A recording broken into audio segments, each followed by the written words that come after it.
So the major differences between me freshman year and me senior year, first of all, I grew 2 inches, so that was really exciting. I am much more confident, I feel much more empowered, and I feel much more outspoken. Throughout Rutgers, I shed those layers of insecurity and fear and just embraced who I am and let myself flourish for what I can strive to be and who I could be. Graduating was an easy process because I didn't feel like I was leaving anything necessarily behind. I felt extremely prepared for the future, for this next chapter of my life, and I was excited to take that on.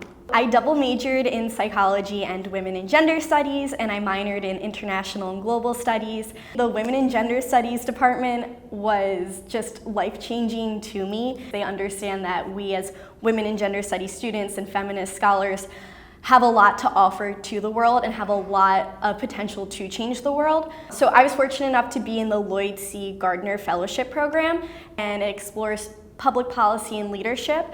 And so with that program, there's a theme every year, and so I was fortunate enough to have the theme of violence and nonviolence. So I decided to do my research project on exploring female perpetrators of sexual violence against other women during war. It was really awesome to do research in an area that not a lot of people do research in, and it was awesome to be able to bring light to a major problem that people tend to ignore.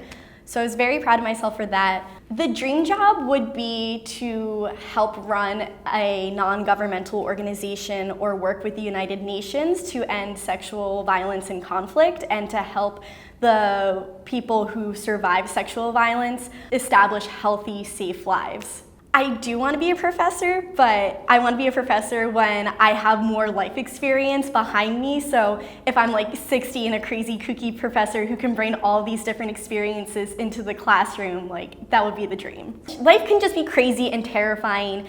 And even though we all can be anxious and we all can be a little too fearful, utilize that fear to jump into experiences and to jump into opportunities. And if you fall, whatever, you get back up. But if you succeed, then great. You did something that you originally were fearful to do, but now your life is so much better because of it.